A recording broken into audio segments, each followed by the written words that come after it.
Primeira semana de campanha eleitoral para as legislativas, praticamente concluída, fez correr muita tinta, literalmente, repescou para recuar em leis que têm quase 20 anos, teve aparições sebastiânicas e ainda surpreendeu com diálogos improváveis. Temos, portanto, jogada da semana de balanço na segunda parte do Fora do Baralho, com os 4 ases, Susana Peralta, Luísa Guerra Conraria, Jorge Fernandes e João Marques de Almeida. Já estão aqui reunidos e logo a abrir este Fora do Baralho, uma carta de espadas para António Costa. João, porquê tem estado arredado da campanha?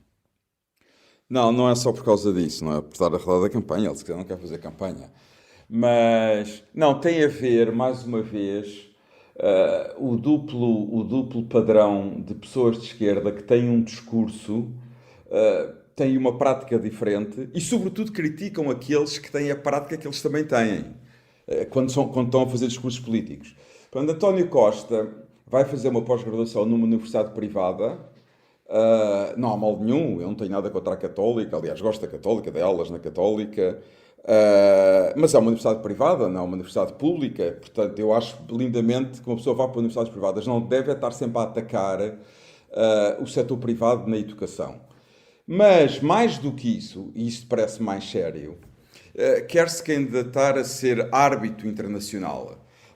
Mais uma vez, eu, que sou uma pessoa de direita, não tenho qualquer problema com a arbitragem internacional. E as pessoas a quem António Costa pediu patrocínio, aliás, são árbitros internacionais com uma grande reputação, com boa reputação nos meios. Portanto, ele tem bons padrinhos. Agora, quer dizer, a arbitragem internacional é uma espécie de privatização da justiça. Quer dizer, que procura arranjar acordos entre multinacionais para evitar ir a tribunal.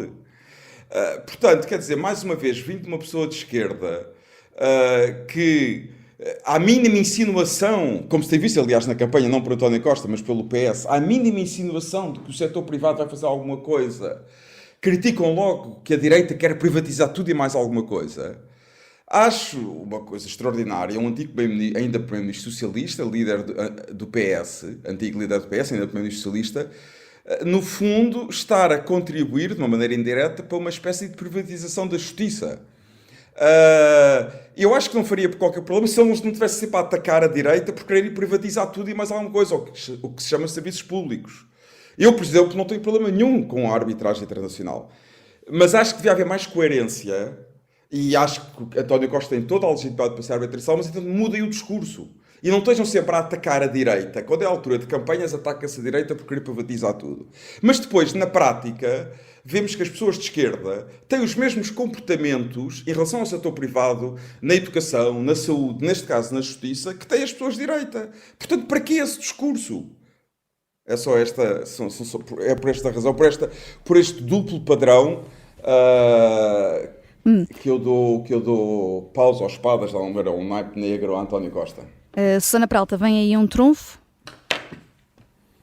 Não, vem um trunfo pelo seguinte: o tipo de formação que António Costa procura neste momento não é oferecida no público, no sentido de, pode até haver universidades públicas que oferecem este tipo de formação, mas seria sempre um braço privado dessas universidades públicas, no sentido que são sempre formações pagas e tal. Portanto, parece-me que enfim, não tenho qualquer espécie de julgamento moral relativamente ao facto de António Costa ter escolhido a Universidade Católica para isso. Não são programas de pós-graduação, de especialização profissional. Não estão a... Mas eu também não tenho, Susana, foi o que eu pública, disse. João. Eu também não tenho. Mas quer dizer, Acha que as pessoas vão estar sempre a atacar o setor privado na educação, na saúde? Alguma vez o Costa... Não é? Mas o Costa alguma vez atacou o setor privado na educação.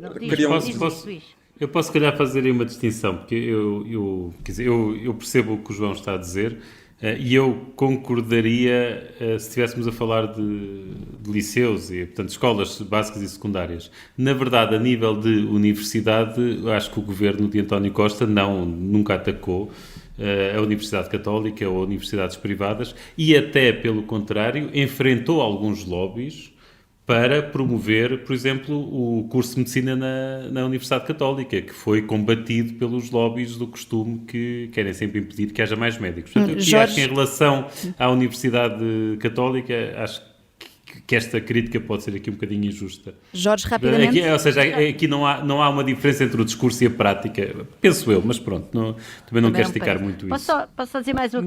Relativamente à arbitragem, não é apenas arbitragem internacional, é internacional e nacional, portanto já há arbitragem em Portugal, e aí também, mais uma vez, não me parece nada que haja qualquer espécie de contradição, mas aqui eu diria até que é pelos maus motivos, ou seja, isto é, enfim, é um sistema paralelo de, como o João disse bem, uma certa privatização da justiça, à qual só tem acesso algumas partes com uma capacidade para pagar e pronto, não estou a dizer, não quero com isto dizer que haja decisões que sejam, digamos, desonestas por isso, de maneira nenhuma, mas de facto é um braço, vamos dizer assim, da justiça que é privado e que é caro e que ao qual só tem acesso a alguns e desde logo os grandes negócios, quer dizer, e não vejo grande contradição entre isso e o homem que levou para o governo para negociar aspectos importantes da sua política económica, o seu melhor amigo. Portanto, acho que se calhar, enfim, daqui a pouco tempo...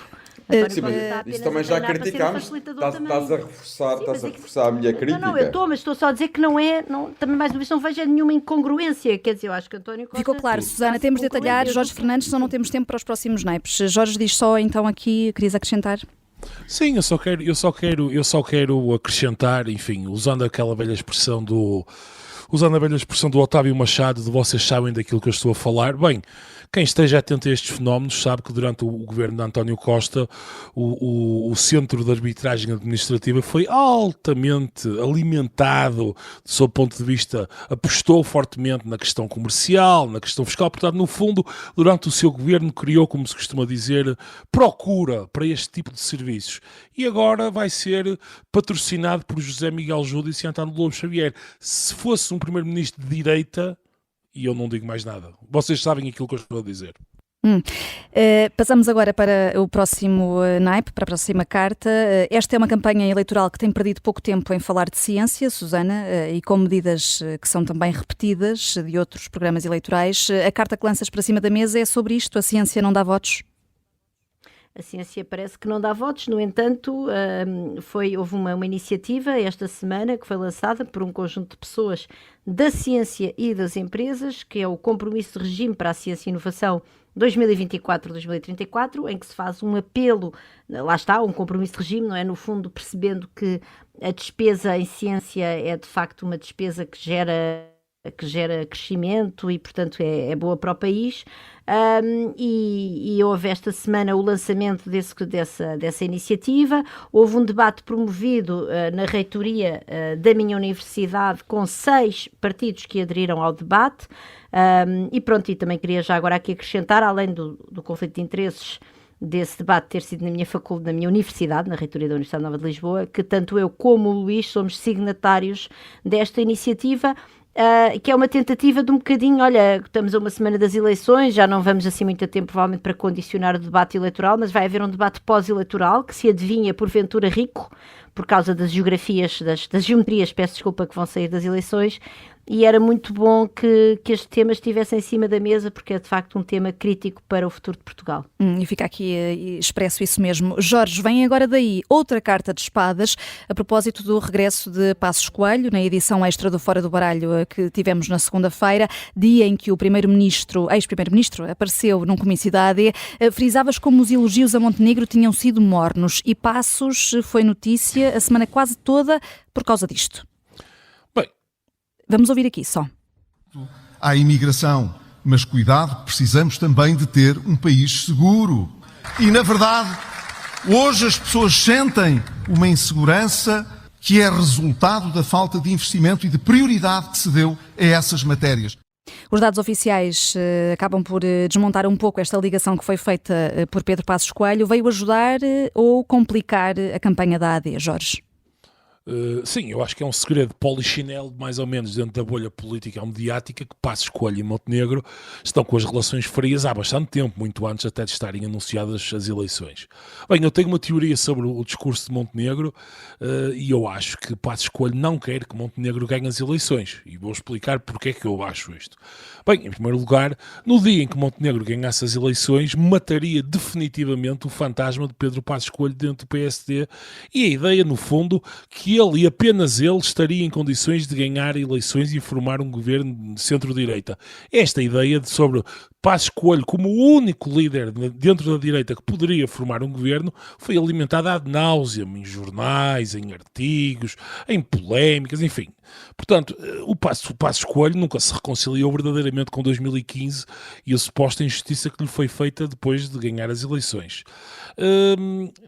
Quer dizer, o problema disto é que não há qualquer tipo de suporte empírico para isto, não há quaisquer estudos de opinião que mostrem que Passos Coelho estaria numa posição para ser mais bem sucedido nas urnas do que, por exemplo, Montenegro ou até Rui Rio, enfim.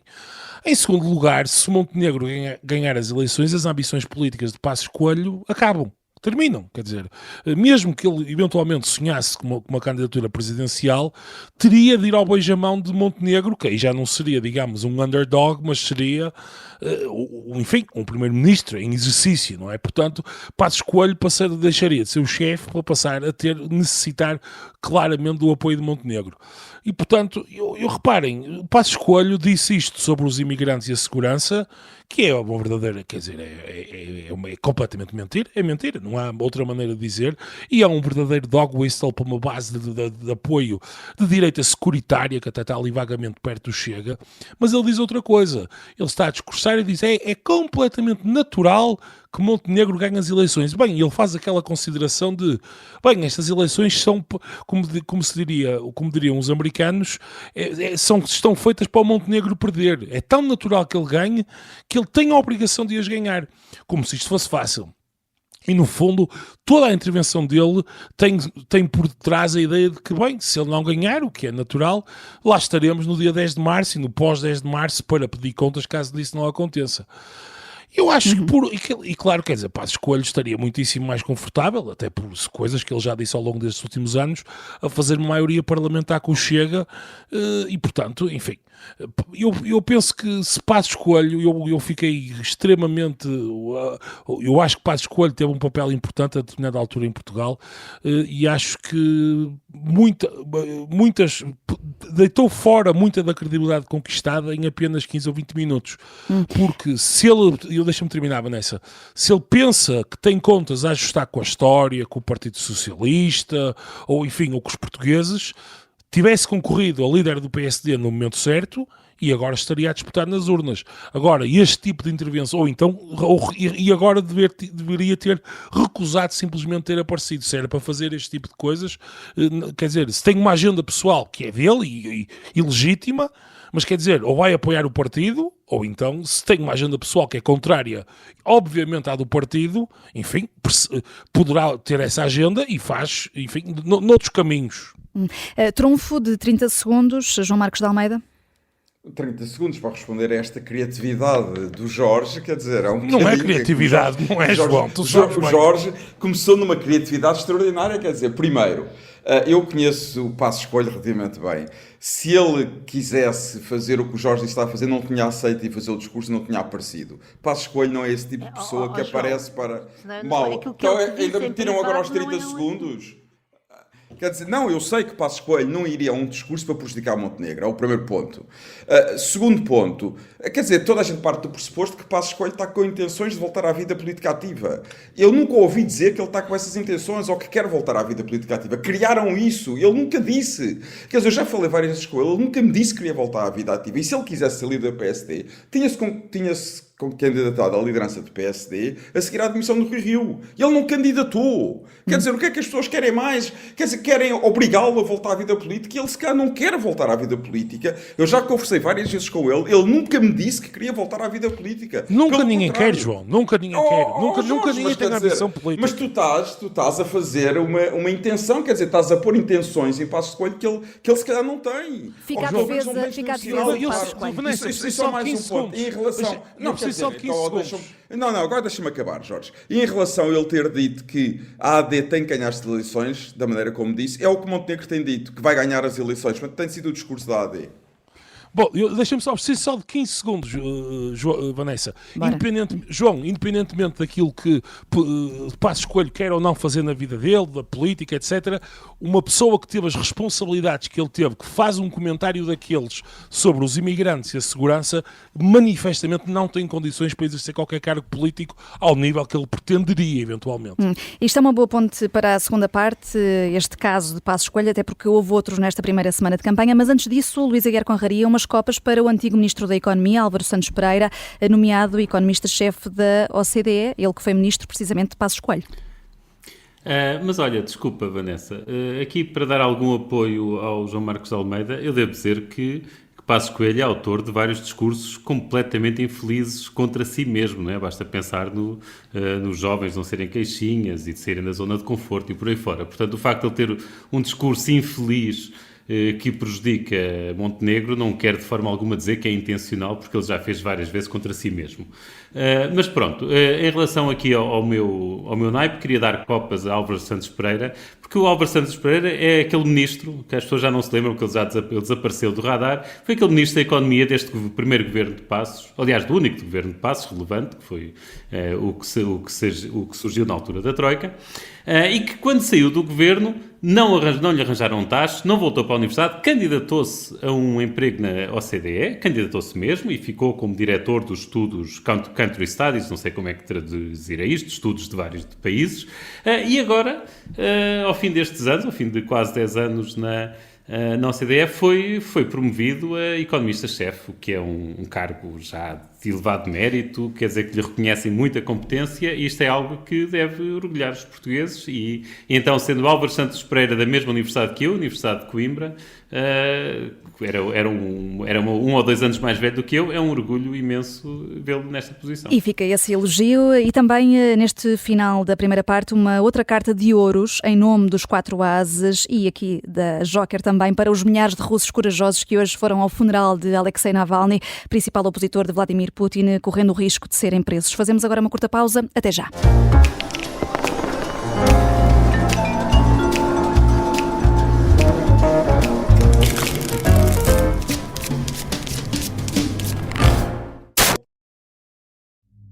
Esta é uma história de guerra. Dá-me uma catanada aqui na cabeça, abre-me a cabeça.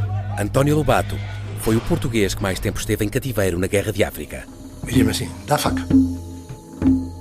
E eu dizia assim, vem buscá-la. O Sargento na Cela 7 é uma série para ouvir em 6 episódios que faz parte dos Podcast Plus do Observador. É narrado por mim, Pepe Rapazote, e tem banda sonora original de Noiserve. Os Podcast Plus do Observador têm o apoio da Onda Automóveis.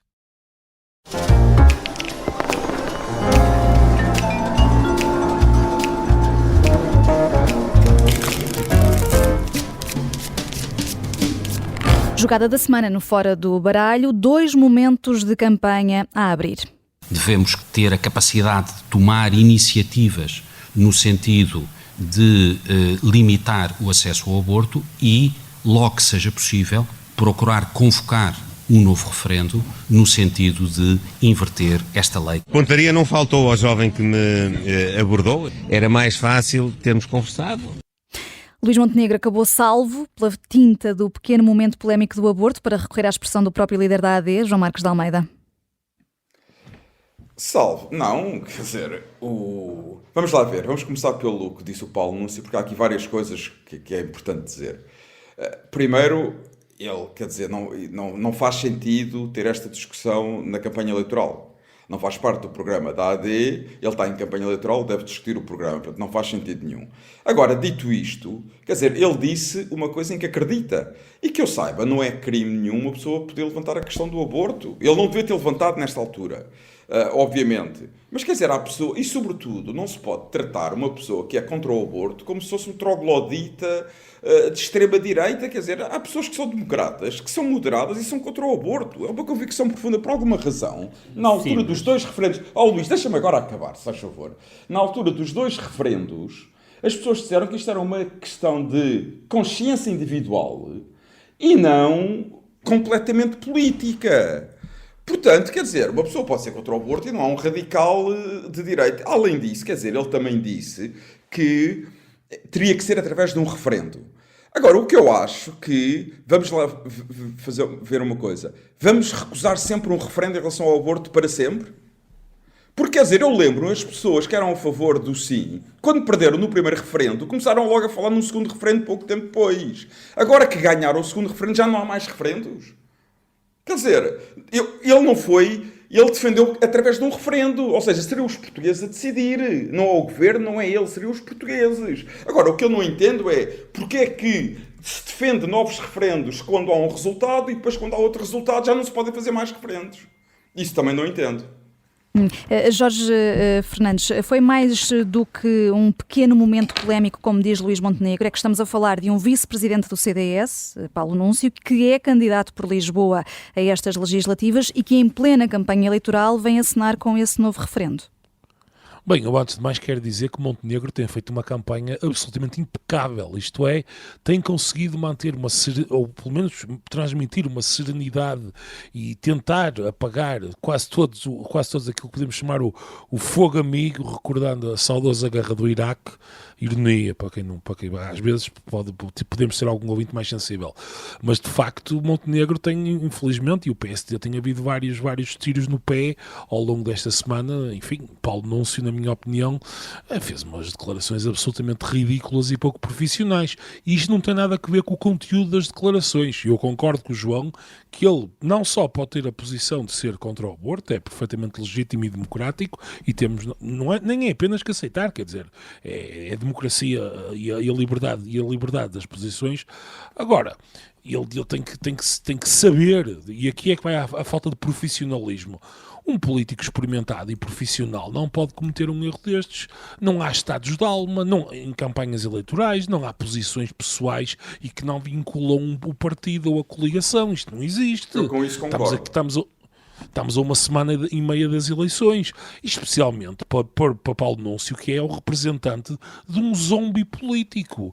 O CDS, que deveria estar eternamente agradecido ao PSD, porque o PSD foi resgatar o CDS ao mundo dos mortos. E eu sei que há muita gente dentro do CDS que acha que o CDS tem uma marca eleitoral muito forte, que tem imenso valor, mas lamento, nada disso é verdade.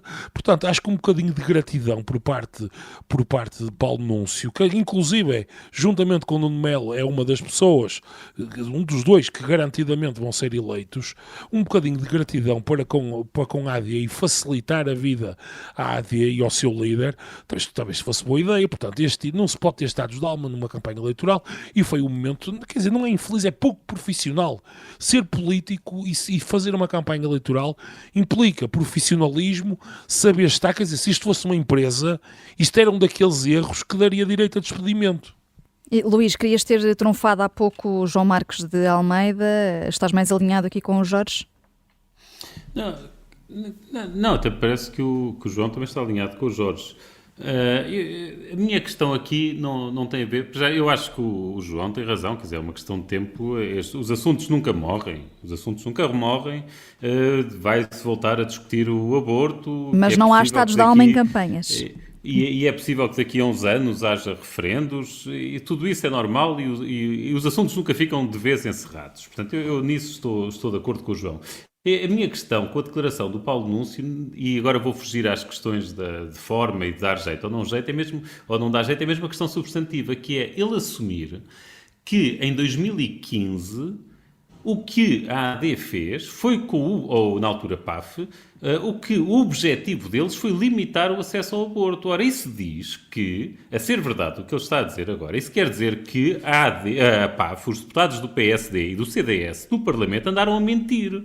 Porque eles quando promoveram aquela alteração da lei, em que, por exemplo, restringiam, por exemplo, em que obrigavam as mulheres a ter aconselhamento psicológico obrigatório para poderem fazer o aborto, eles negaram sempre que o objetivo fosse limitar o acesso ao aborto. Eles diziam que era para permitir à mulher ter uma decisão mais informada. Nunca foi para limitar. Ora, e eram acusados pela esquerda de estarem a limitar. Ora, quase 10 anos depois, afinal, vêm dizer que os argumentos que usaram na Assembleia da República eram falsos. E, portanto, isso quer dizer alguma coisa, e isto é independente dele ter direito a ter a opinião que quiser sobre o aborto, evidentemente. E pronto, agora, de resto, acho que estas declarações, agora do ponto de vista da politiquice, acho que estas declarações ajudam a mobilizar a esquerda. Portanto, isto é claro que é obviamente que a esquerda agradece estas declarações. Susana, já que foi a própria AD a trazer o tema da interrupção voluntária da gravidez à baila, de novo, e apesar de recusar mexer na lei, é o que diz Luís Montenegro, o que está na legislação atual nem sempre é aplicado. O líder da AD tem de dar mais esclarecimentos sobre o que vai fazer em relação a isso? Bem, eu escrevi isso hoje no Público e até houve pessoas no Twitter que me começaram a perguntar, então e os outros não têm também? Sim, os outros também têm, como é óbvio. Eu acho que todos os partidos neste momento se deviam posicionar relativamente à lei do aborto, não na perspectiva de dificultar o acesso como o Paulo Núncio quer fazer, e aliás gabou-se, quer dizer, eu acho... O verbo certo, relativamente à intervenção de Paulo Núncio esta semana, foi de gabar, portanto, ele reivindicou os louros de ter dificultado o acesso. E disse, inclusivamente, bom, era PSD-CDS, enfim, era a AD com outro nome. Portanto, ele estava claramente a apelar ao voto na AD neste sentido. Isso não vale a pena, ele não estava a manifestar a sua opinião pessoal relativamente ao aborto, à qual, obviamente, tem direito, num jantar de família, ou entre amigos, e a ser gravado malevolamente e depois isso aí parar às redes sociais. Não foi isso que aconteceu. Relativamente à tua pergunta, é evidente que todos os partidos têm a obrigação de se posicionar relativamente àquilo que está a acontecer no acesso ao aborto, porque de facto a lei não está a ser cumprida. Já falámos aqui disso no Fora do Baralho e aliás eu devo dizer que a Ana Sá Lopes escreveu sobre isso ontem também no Público. Há dois partidos que estão a propor um prolongamento de 2 semanas no prazo para o aborto, o que já ajudaria a cumprir a lei. É o LIVRE, não sei se é o Bloco de Esquerda ou o PAN, não quero agora aqui estar a dizer disparates, mas que, no fundo, prolongando um pouco o prazo de acesso, já se permitia que estes atrasos que está a haver no terreno não condicionassem o acesso das mulheres ao aborto seguro e de acordo com a lei, portanto, seria uma hipótese. Agora, claro que, me parece-me que Luís Montenegro, mais do que andar a apagar estes fogos, porque de facto, quer dizer, Paulo Núncio é o vice-presidente do CDS, é o número 4 na lista do Distrito de Lisboa, portanto é uma pessoa que neste momento assume alguma importância nas listas da AD, portanto parece-me que só falar por cima dele não chega. Se Luís Montenegro nos quer de facto sinalizar aos eleitores que querem uma alternância democrática e que, enfim, se calhar não estão dispostos a dar o voto a este tipo de visões retrógradas dos direitos das mulheres, então era importante que de facto que Luís Montenegro dissesse, olha, por exemplo, o que é que quer fazer, o que é que ele tem em cima, o que é que ele tem no bolso, na manga, para, de facto, garantir que a lei do aborto é cumprida, porque ela, de facto, não está a ser cumprida. Portanto, nós não precisamos de mais dificuldade. E eu devo dizer o seguinte, só para terminar. Um dos problemas neste momento com a lei do aborto é o completo descontrole no uso da figura da objeção de consciência, que a alteração legislativa da qual Paulo Núncio se gabou de 2015 ajudou a fomentar, porque eliminou a obrigatoriedade do registro das objeções de consciência, o que no fundo inibe os serviços de saúde de terem um mapeamento do acesso. João, só para fecharmos este tema. Muito rapidamente, eu ao contrário do Luís e da Susana, acho que as declarações de Paulo Núncio não têm grande impacto, não vão ter grande impacto no resultado eleitoral. Até porque Montenegro apressou-se, como disse o Jorge, a desmentir o que disse Paulo Núncio. E acho, sinceramente, que Paulo Núncio na AD, em relação à questão do aborto, é uma voz minoritária e que a maioria das pessoas da AD, sobretudo no PSD, e se tivermos um governo com a iniciativa liberal ainda mais, discordam de Paulo Núncio e acho que farão tudo, tanto no governo, para cumprir a lei. O segundo ponto, quer dizer, nós não podemos, por um lado, achar que Paulo Núncio não foi profissional no que disse e depois achar que ele já está a dizer tudo o que se passou em 2015, quer dizer, porque é que numas coisas ele esteve mal e agora já acreditamos que o que ele disse em relação a 2015 era a verdadeira intenção dos deputados do PSD e do CDS. Eu não sei se era, eu não acompanhei isso, não estava em Portugal em 2015, não acompanhei isso. Mas quer dizer, nós não podemos, numas coisas, achar que Paulo Núncio esteve mal, foi incompetente, e depois noutras coisas achar que dar-lhe veracidade e dar-lhe credibilidade em relação ao que ele disse, em relação ao que aconteceu em 2015. Vamos agora, ainda a propósito da AD, olhar para outra aparição, além de Passos Coelho e depois Assunção Cristas. Hoje é a vez de Durão Barroso, vai ao comício da AD em Santa Maria da Feira. Será um trunfo melhor do que Passos Coelho, Jorge? Eu tenho muitas dúvidas, pessoalmente, quer dizer, tenho muitas dúvidas sobre até que ponto é que a entrada de um líder em campanha, seja Durão Barroso, seja Passos Coelho, enfim, seja o próprio Cavaco, tenha propriamente grandes efeitos, sendo um trunfo, digamos assim. Certamente posso garantidamente dizer que Durão Barroso vai fazer um discurso impecável e sem o menor tipo de coisas infelizes que Passos Coelho diz, infelizes é dizer o mínimo. Portanto, sob esse ponto de vista, penso que Montenegro encarará esta noite com um sossego que certamente não encarou a noite de segunda-feira. Agora, é um trunfo muito relativo, sabemos já que Cavaco Silva vai entrar na campanha também no último dia, na descida do Chiado. Enfim, estas coisas servem fundamentalmente a mobilizar as bases e para mostrar uma certa continuidade, e acho que Montenegro beneficia. Eu por acaso, talvez o João me possa dizer aqui, mas eu acho que Durão Barroso não entrou na campanha, nas últimas campanhas não tem entrado recentemente. Quer dizer, eu acho que acima de tudo, isto é especialmente verdade com Cavaco Silva, isto no fundo para Montenegro, o facto, por exemplo, de Cavaco ter ido ao Congresso, a um dos congressos do PSD, serve, enfim, de alguma maneira para ungí-lo como um líder próprio e um líder capaz de ser primeiro-ministro. João, tu que foste assessor de Durão Barroso? Sim, antes de mais quero fazer essa declaração de interesse. Trabalhei com Durão Barroso e sou amigo dele, portanto é importante que as pessoas saibam isto antes de eu começar a falar sobre Durão Barroso. Não, ele não foi às campanhas do PSD quando Rui Rio era líder do PSD. Quer dizer, eu também não consigo avaliar objetivamente se a entrada dele na campanha e um discurso trará mais votos à AD ou não. Não consigo avaliar.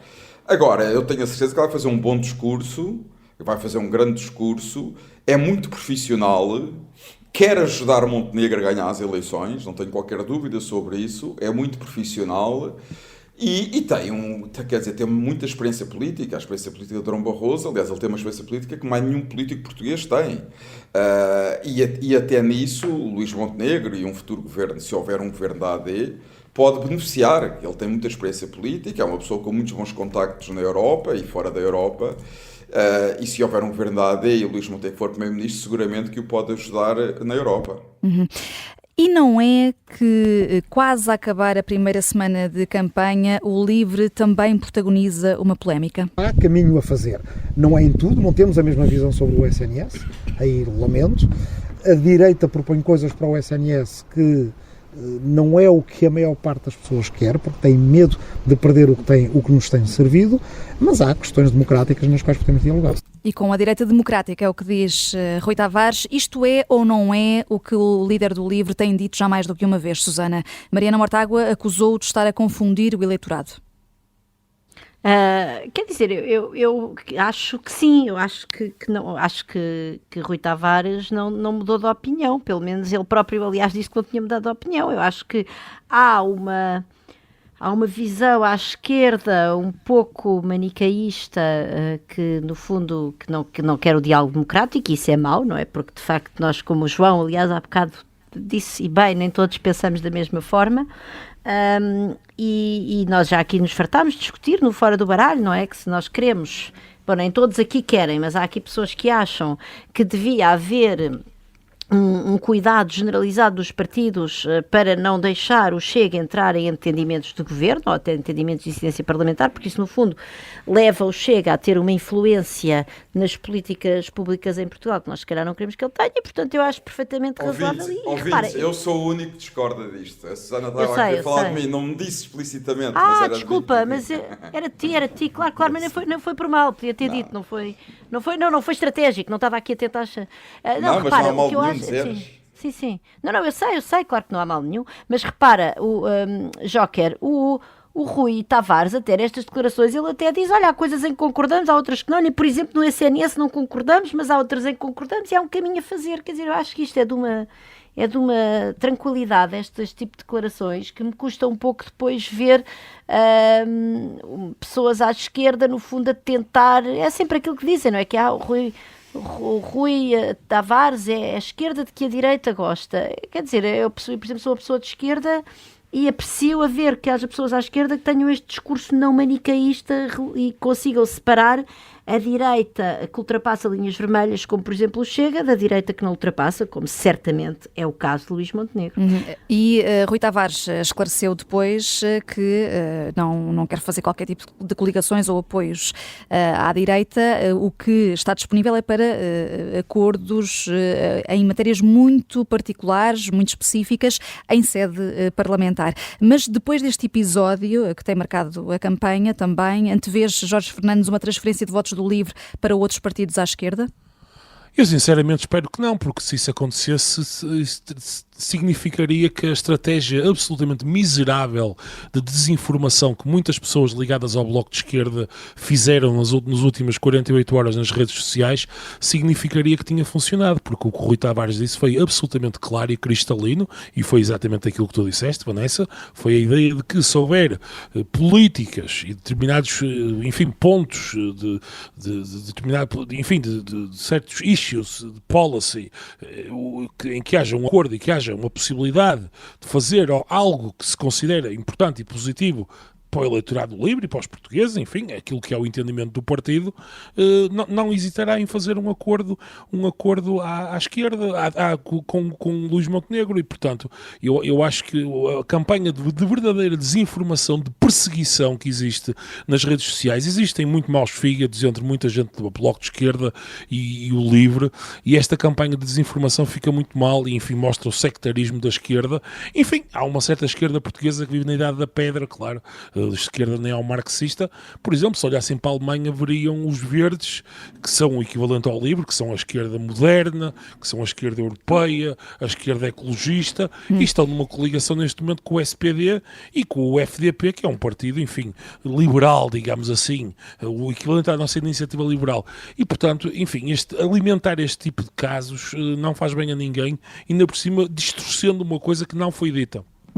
João, 20 segundos. Jorge, só uma coisa, eu acho que disse mais ou menos a mesma coisa também, não foi só a Joker, acho que estamos todos de acordo aqui. Sim, estamos todos de acordo. Eu acho que foste pouco... ao Rui Tavares, Vanessa, eu acho que de certo modo ele está a ser coerente, porque ele diz que, e tem insistido muito nisso, que o Chega é um partido antidemocrático. Eu discordo nisso em relação a ele, mas é a opinião dele e eu respeito. Mas se ele diz isso, então é coerente dizer que para impedir que um governo AD, Iniciativa Liberal, faça entendimentos com o Chega, que ele esteja disponível para conversar com esse governo. Acho que é uma coerência, porque essa é a posição de quem diz que o Chega é o que é um partido antidemocrático. Em segundo lugar, eu acho que ele também está a ser inteligente, porque, quer dizer, se houver um governo de direita, será um governo minoritário, quase certeza absoluta, não é? É o cenário mais provável, um governo minoritário. E que vai ter que conversar com muitos outros partidos durante os orçamentos. Quer dizer, e Rui Tavares tem toda a legitimidade de procurar querer influenciar um orçamento com uma ou duas medidas que ele acha positivas para o país. Acho que isso faz parte da vida democrática. A democracia pluralista também é isso. Nós temos que saber falar com pessoas com os quais discordamos na maior parte das coisas, desde que não haja princípios fundamentais em que se discorde. Por outro lado, e agora, só para terminar, eu gostaria de dizer, eu gostava muito, e era bom para a democracia portuguesa, que o LIVRE ficasse à frente do Bloco e do PCP.